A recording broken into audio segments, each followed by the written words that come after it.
3, 2, 1. This is the Own the Block podcast with your host, Josh Derriman and Pierce Burton. Thank you, everybody, for coming to our very first Own the Block webinar. We look to continue this, and we want it to not only be informational for you guys, but almost be a meetup. Oh, we got another person joining, 2 more people. All right. So with that being said, basically how this webinar is going to work is we're going to have a section where me and Josh say hello. Hey guys.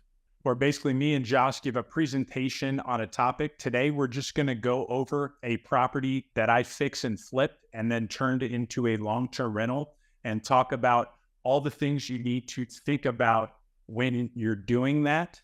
And then we're going to have a question and answer section. The first part should take about 20 or 30 minutes. And then the question and answer part is going to be about 20 to 30 minutes. And then I know we have some service providers here in the real estate industry, that being, realtors, some insurance agents, those sort of things.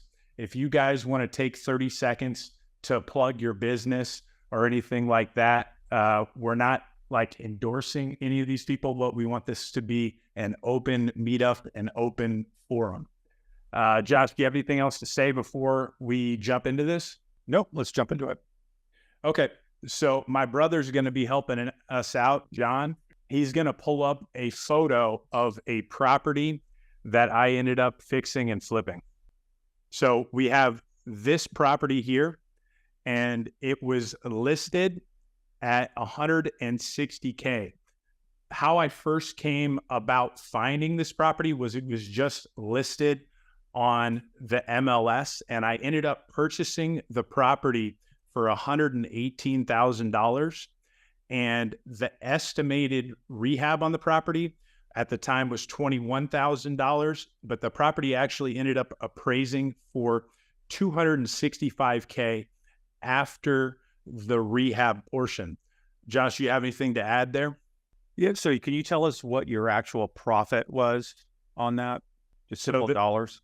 Yeah, so the total profit was my all-in ended up being $145, and it ended up appraising at $265. So this was kind of a home run deal, and we'll get into as to why that was. So how I first purchased or how I first found this property was simply I just saw it listed on Zillow. And whenever I'm looking for a property on Zillow specifically that's listed, a lot of times I'm looking for mislisted properties or things that maybe other people don't see that can really add value to the property, or the property not having the proper square footage, that sort of thing. Anytime I see a home that's built on the side of a hill like this, a lot of times there's extra square footage underneath the home that maybe they're not counting, that sort of thing. So I started going through the photos. Jonathan, go through the photos here. And this is all before we rehabbed it. And I continued to go through, and I was like, man, this place looks a lot bigger than the 1,800 square feet that the realtor had put on the listing.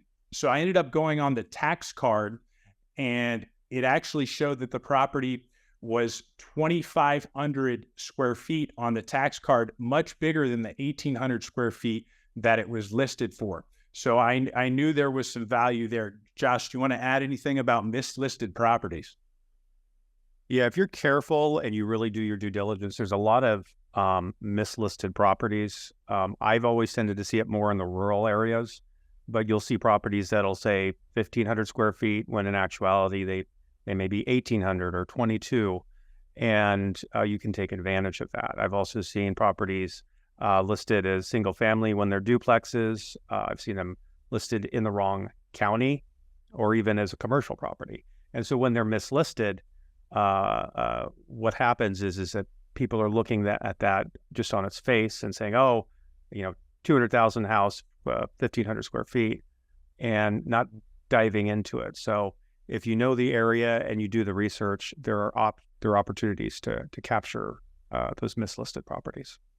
So then I sent this property over to a realtor that I had worked with before just to get some more information on it. Sometimes there's notes in the MLS that the average consumer can't see. And he informed me that it was actually a probate sale. And whenever I hear a probate sale, for those of you who don't know, a probate is when a death occurs in the family and someone inherits the property.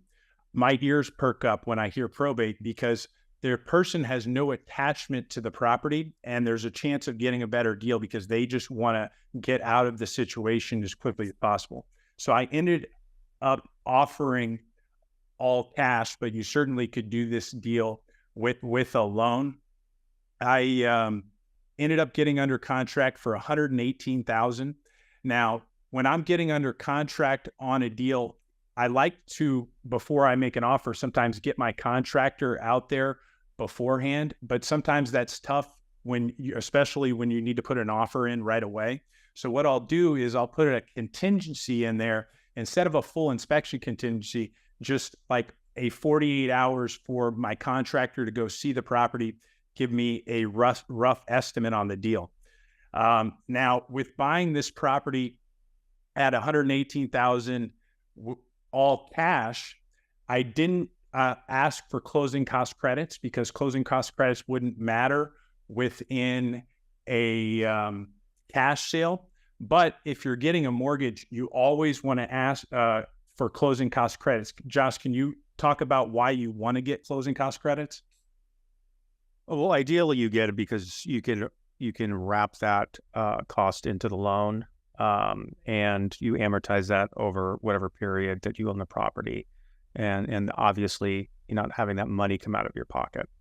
So it's exactly what Josh said. So if I'm buying a property for $200,000, I would rather pay $205,000 and ask for $5,000 in closing cost credits, because even if I wanted to put more money down, I could then put more money down and get a potentially better interest rate. So I get the estimated rehab back, and it's $21,000 and change, almost $22,000. After consulting with my a realtor and looking at comps in the area, the ARV, or after rehab value, we determined to be $220,000. So the purchase price plus the rehab was going to be close, like 139 and change, almost 140. Josh, do you have anything to talk about in terms of determining ARV? So when you're looking at the a value of a property, or looking at assessing the property compared to the neighborhood, commonly amateurs will look at square footage, price per square foot, and you don't want to do that. You want to look at bedroom, bath count, similarity of condition to other properties in the neighborhood that have sold, not things that are on the market but actually sold. That's really what you want to do is really don't look at square footage, look at similar bedroom, bathroom count properties. So this property, it had a light rehab. And so on light rehab properties, I'm going to have my all-in cost be 75% of ARV. So my estimated value on the property was $220,000. 75% of that is $165,000. So with an estimated rehab cost of $21,000 and change, I was actually willing to pay $143,000, but I ended up getting the property for $118,000. Now, so my total rehab plus purchase price came out to right around $140,000. So $140,000 divided by that after rehab value of $220 gave me an ARV of about 63%, the delta between those two. So a profitability of 37%. Josh, you want to add some things about what you're looking for? You're not actively flipping houses right now, but I know you flipped a lot back in the day. What you actively look for in the after rehab value and opposed to cost in the deal? So commonly what you want to see is no less than 25% gross profit. So you want to be at 75 ARV. I was always conservative. I like to be at 30% gross profit. So I think you said 37 is what you got on this. So this is a home run. And this is the kind of thing that you want to see. This particular property, when you showed the photo, I liked it because it's a moderately priced property, light rehab, and that tends to be where you get the best profitability and the ability to either unload it on a flip quickly or rent it for a good price. So 37 was actually my estimate, but it actually ended up coming out even better than that. It came out to about 46%. That's ridiculous. And so the actual total rehab ended up being more, though. It ended up being almost $27,000. But where did the price start to differ? Well, Jonathan, could you pull up those photos again and pull up the kind of the basement lower area? So right here, this was the basement area, and we discovered that we could put up a wall right here and create a hallway, and that would create a 5th bedroom. And so the extra $5,000, that's upstairs. The extra $5,000 basically was putting up that wall, doing some flooring downstairs to make it look really nice. And so we turned the property from a 4-bed, 3-bath to a 5-3, and it ended up appraising at $265,000. Josh, you want to add some stuff there? So I think the takeaway on this particular one for you is that you found a property with a good ARV, and then it looks like you had shown me some photos of the after. Can we see photos of the after? It looks like your rehab on this, although it looks very nice, you were kept it relatively moderately priced. So looks like paint, flooring. Looks like you didn't replace windows. Looks like maybe you put a roof on, but no roof. But kind of the key to these sorts of flips is not to over improve the property. And it doesn't look like you over improve the property. You didn't put, wood Anderson windows. You didn't put granite countertops. You didn't go that extra 9, and that keeps your profitability strong. But can you talk about the decisions that you made as to why you went with this trim level and not something higher?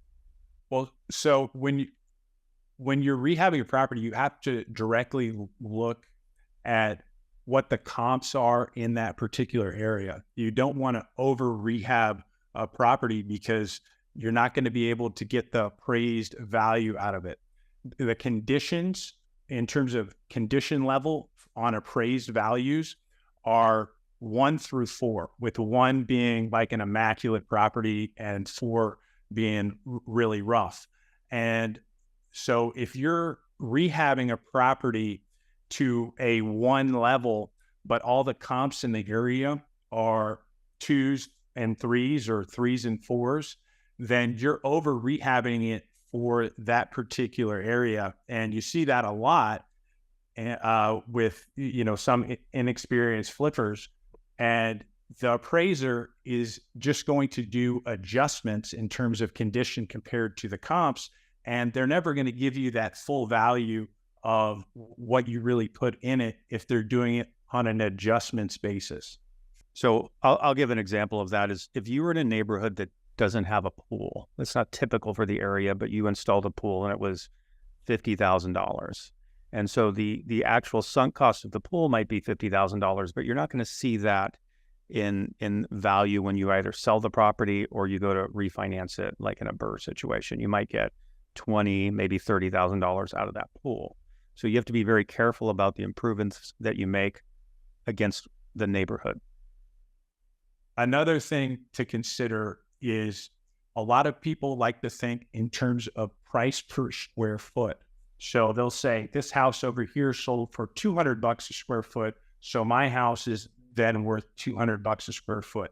But what appraisers look at first is comparing similar properties. So they're going to compare a 3-bed, 2-bath to another 3-bed, 2-bath, or in this case, a 5-bed, 3-bath to another 5-bed, 3-bath. And so you might have completely different price per square foot depending on that bedroom bathroom count. Anything else to add there, Josh? No, you got it. Okay, so now we're going to jump into where after I completed the rehab, I wanted to turn this into a long-term rental.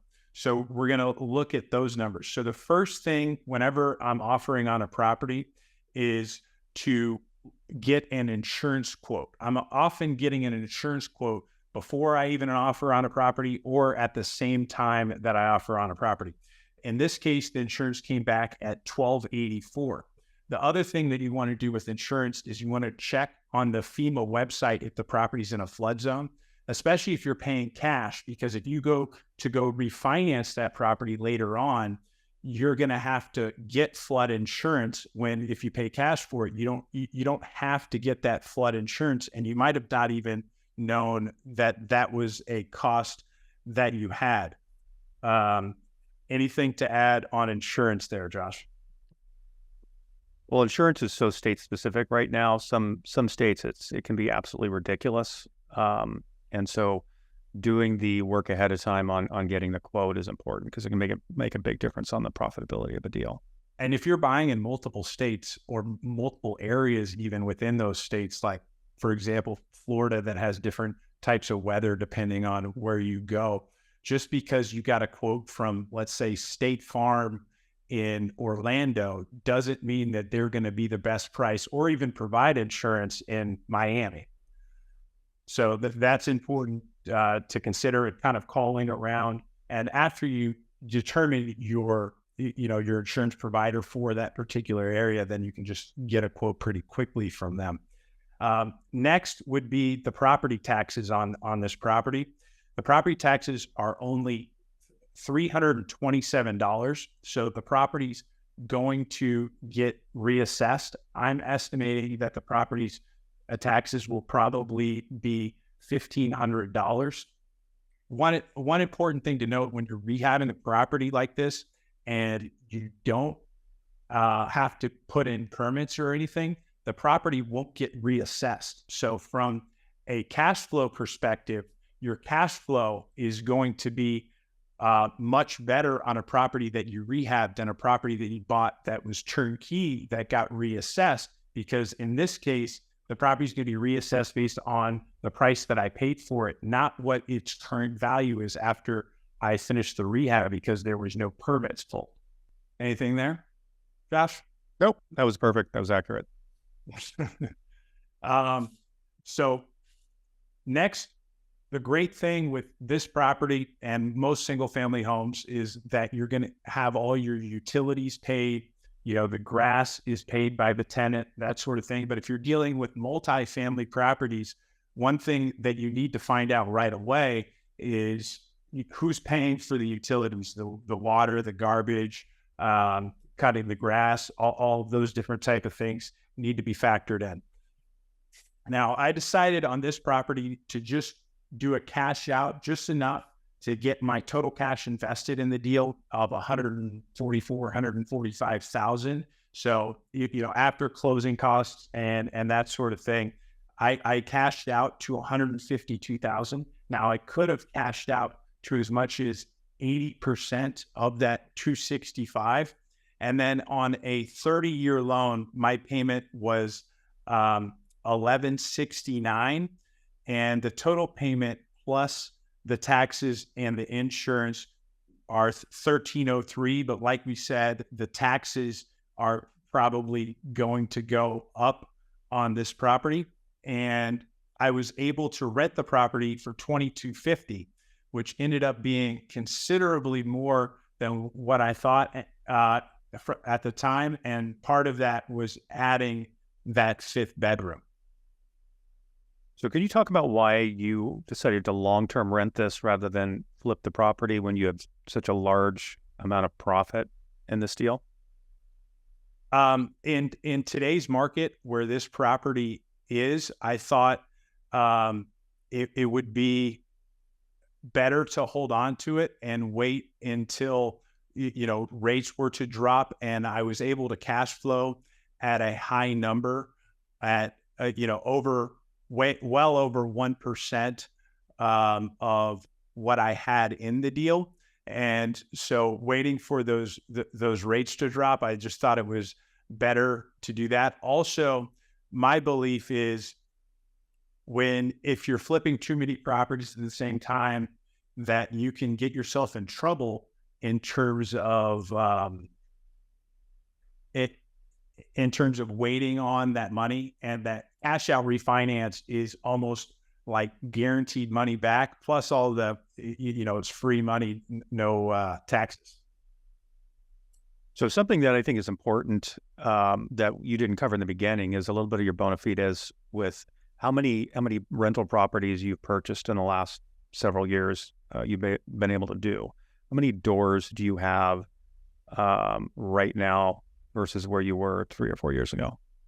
I think I bought my first one in 2017 and up to over 200. But it's a slow process in the beginning. So, if you look back at even 2020, I think I was at eight or nine. And if you continue to kind of stick to your numbers, it grows exponentially. Excellent. Can you fill everybody in on one of the things that I ran into when I was flipping properties is it's a big piece of being profitable on the flips is the contractor that you use. That's a big piece because you rely on the contractor for so much, not only to adhere to their price, but to actually show up and do the work and do good work. And that can be a challenge. And can you talk about what how you've developed a contractor relationship and how that changed your business? Yeah. So I think with anybody, they're going to go through some growing pains with contractor. You need to first have set up a checks and balance system with them, checking on the progress.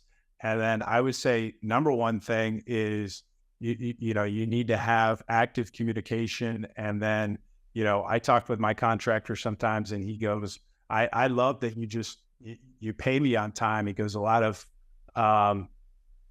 times I'm waiting on my investor to pay me and that sort of thing. So, having a good relationship and, getting someone who just calls you back and jumps on things as you go is very important. I found that oftentimes people will try to go for the contractor that is the least expensive rather than the person that is more responsive and, shows up. And I think that's a mistake. I know I learned that early on and that cost me money. I think that goes with anybody in the industry, right? I would rather pay someone what they're worth and not nickel and dime them, or someone who does a fast and efficient job than worry about little fees and cost, because that's going to end up costing me more money in the long run. Your costs can only go to zero, but your profits can go to infinity. Do we want to open it up for questions, or did you have anything else there, Josh? Open it up. All right. If anybody has any questions, you can raise your hand or just write them in the chat here. Okay. Rush says, how did I find Rush? Do you want to get unmuted? Hey, Pierce, what's going on? Hey, Rush, how you been? Good. How you been? Good.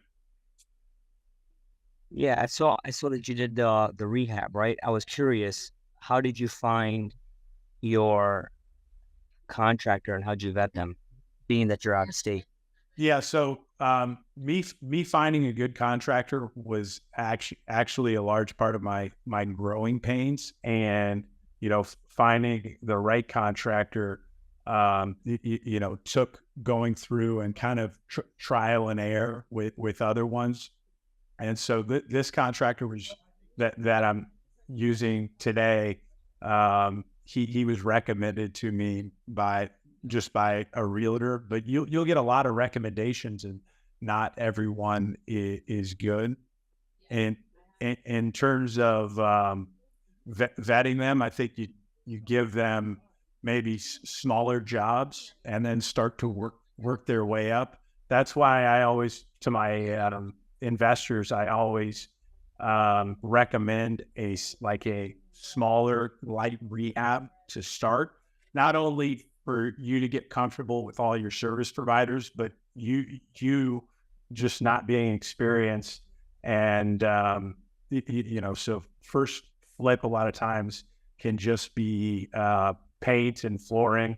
The first one that I did ever was $8,000. And my dad was actually a general contractor when I was a kid, and I sent him out to the property and had him basically stay there for like 2 weeks in that property because he's retired, didn't really have anything better to do.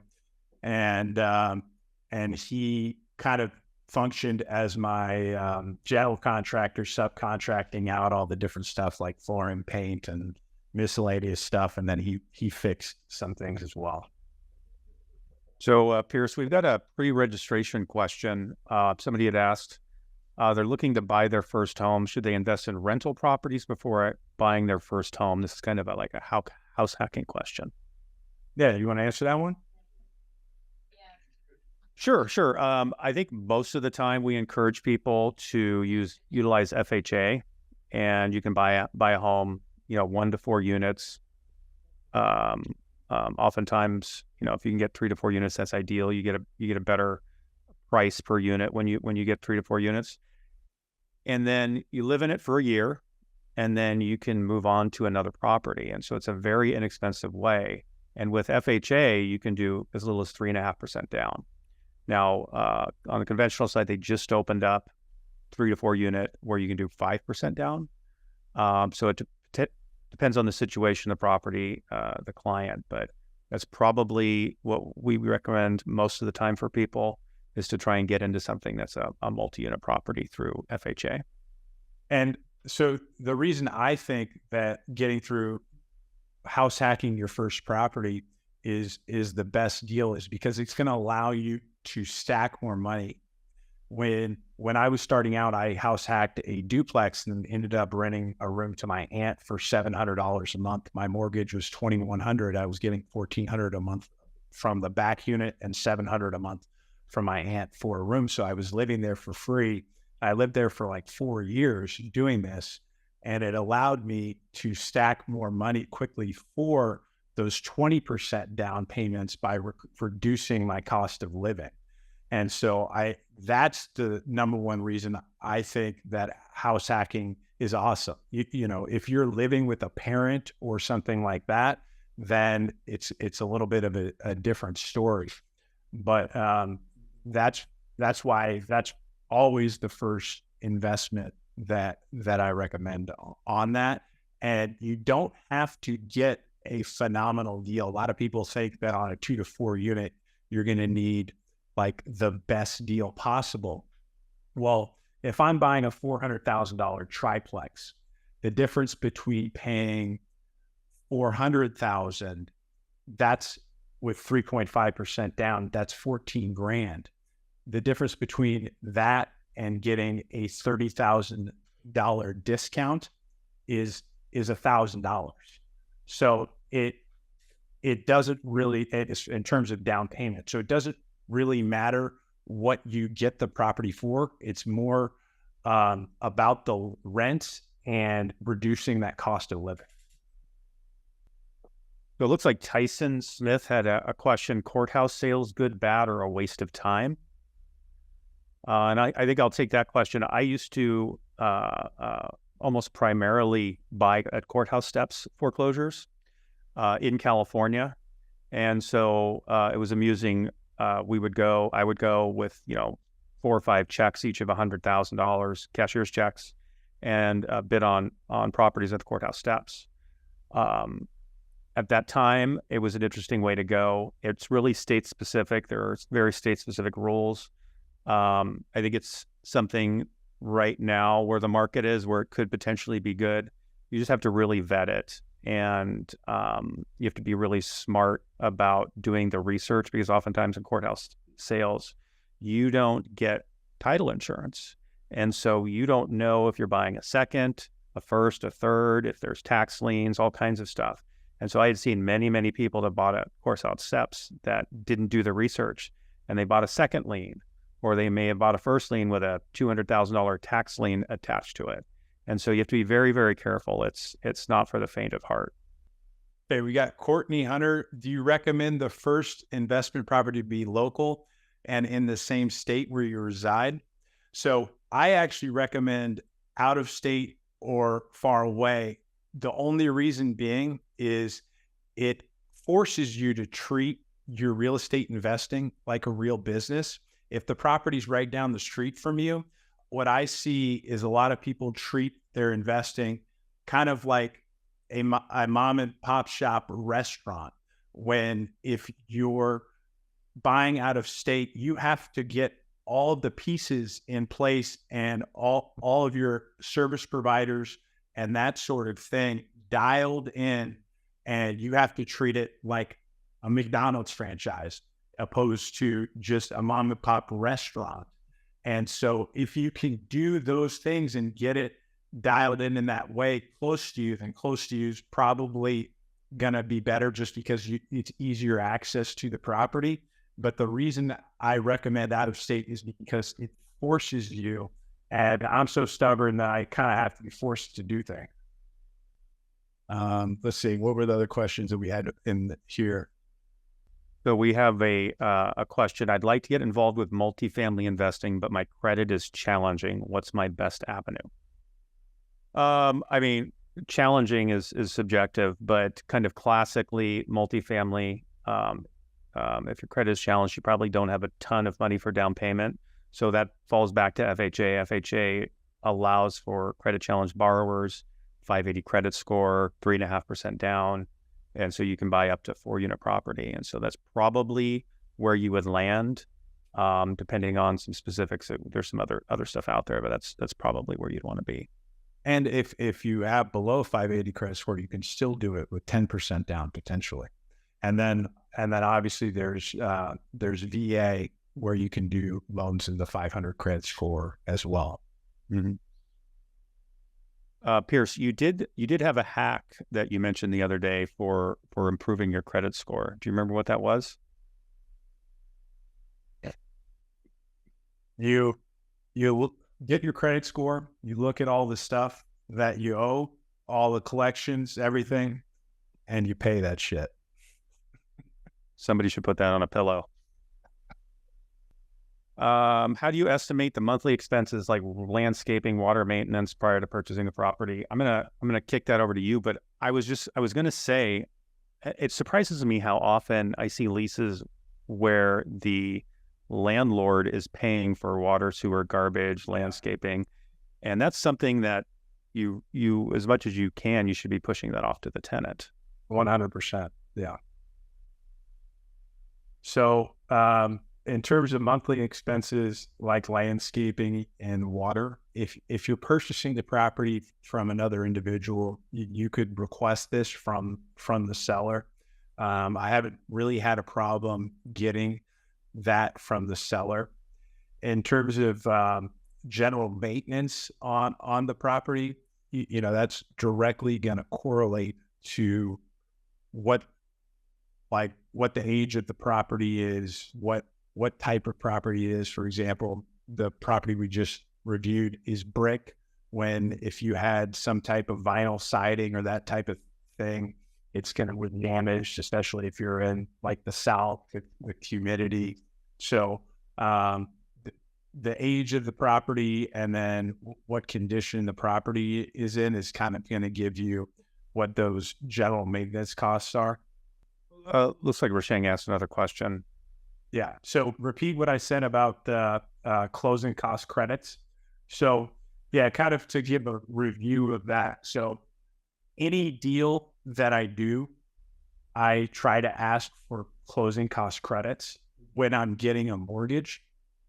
And the reason being is your closing costs don't go towards your down payment. And so you'd actually, even if you wanted, let's say I'm buying a $200,000 house and I have $50,000 to put down and my total closing costs are $10,000, right? And so I'm putting 20% down. Well, instead you get a closing, you buy that property for 210 and get a $10,000 closing cost credit, let's say, then you could actually take that 50 grand and put more money down, getting a better interest rate, a better payment, that sort of thing. Or you could put that money in your pocket, and now my cash invested is lower. And so your ROI, your return on investment, is going to be higher on every single deal. And let's say I ask for $5,000 on every single deal that I do, and I do 10 deals. That's $50,000. That's a whole nother property I could buy just for asking for closing cost credits and doing a higher purchase price. And typically an appraiser's not going to fret over, property appraising for 220 opposed to 225. As we all know, appraisals try to hit that purchase price mark. And so it's rare that I've ever seen one be $5,000 or $2,000 low or whatever in that case. So another question is, how do you find the right real estate agent to work with out of state? What questions should you ask to vet? And that dovetails with Tyson's, we had another one in there. I guess it dropped. But we're actually working on a program to vet realtors for out of state. But do you want to answer that question, Pierce? So you go ahead first. It's honestly, it's really tough. It's really tough. The realtor has the knowledge specific to that area, and it's almost, for me, it's almost like a feel. Like you have to get a sense that they understand. And part of the difficulty is that they need to understand that you as an investor, you shouldn't be emotionally invested in a property that you're buying. You're looking at it as a business. And so a lot of realtors don't understand that, is that you're looking for cash flow, good neighborhood, and you need to be able to talk them through that. And so we're working on a program to help realtors to do that, so that we can identify people in major cities. But that's what I would be doing, is I would be really hammering home the idea that you're looking for, this is a business purpose. You don't care about anything else. What's the cash flow? What is the appreciation over time expected? And then the other one is really, really difficult. We've seen a lot of this, is people buying in poor neighborhoods. They don't realize that across the street is a 7-Eleven or a prison or whatever. They only see, the front of the house. Oh, I had a gal once that sends me over this house, and she goes, "Oh, don't you think this house is really, really cute?" And they just did it up so cute. And I right away, I go, first thing I do whenever I get a property address is I go on Google Earth and look at Street View. The house across the street's boarded up. 2 houses down is halfway burned to the ground. And so I call her back up and I go, first of all, ma'am, this lady lived in the Bay Area in California. And I said, "Have you ever been to Birmingham?" And she said, "No, I haven't." And I said, Have you looked at the street view of this property?" And she was already under contract on it and was wanting a loan. And I was like, I think you better go on Google, look at the street view. And then I think you should putt around the neighborhood that you're looking to buy.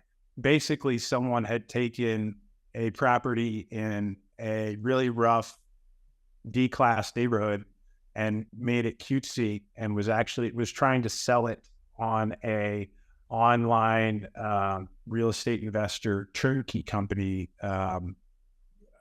to out-of-state investors, and find someone who hadn't ever invested before or ever been to Birmingham. That's exactly what they found. But back to Tyson's question. Tyson actually just gave me a good idea that I'm going to implement that I hadn't thought of.